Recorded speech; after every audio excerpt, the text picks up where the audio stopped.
بسم اللہ الفتاح العلیم۔ آج ایک عجیب تاثیر کا وظیفہ لے کے آپ کی خدمت میں حاضر ہوا ہوں۔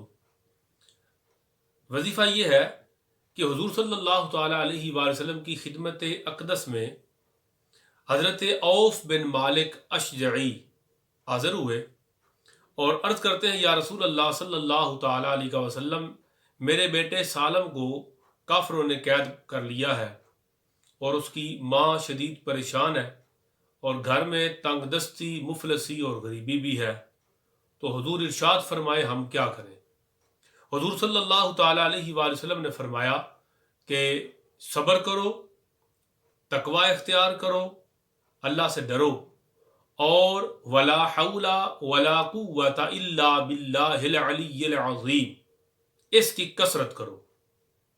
حضرت عوف بن مالک گھر آئے، اپنی زوجہ محترمہ کو وظیفہ دیا، دونوں نے کثرت کے ساتھ یہ وظیفہ پڑھنا شروع کر دیا۔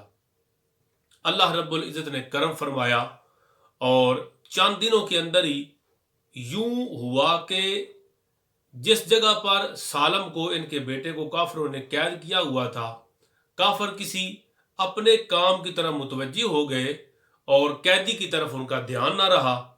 تو سالم نے جب دیکھا کہ کافر اپنے کام میں لگے ہوئے ہیں اور کہیں چلے گئے ہیں اور ان کے ڈیرے پر اور ان کے گھر کے اندر کوئی بندہ موجود نہیں ہے، تو وہ کسی طریقے سے قید سے رہا ہوئے اور قید سے نکل کر گھر کی طرف آئے۔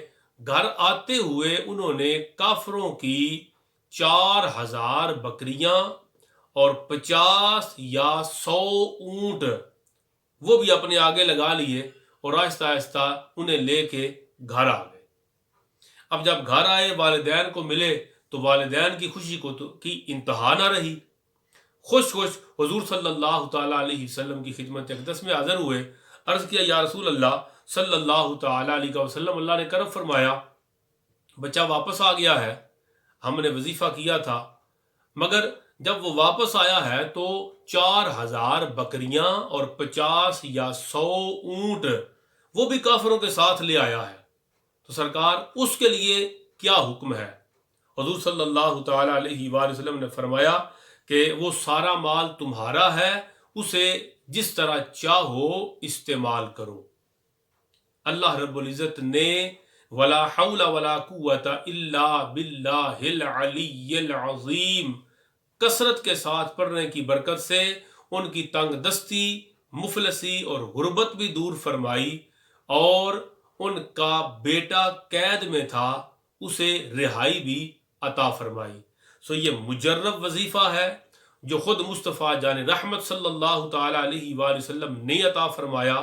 سو جب بھی کوئی مصیبت آئے، بڑی سے بڑی مشکل پیش آ جائے، اس وظیفے کی کثرت کریں، اللہ تبارک و تعالی مصیبتوں سے نکالنے کے لیے ضرور رستہ عطا فرمائے گا۔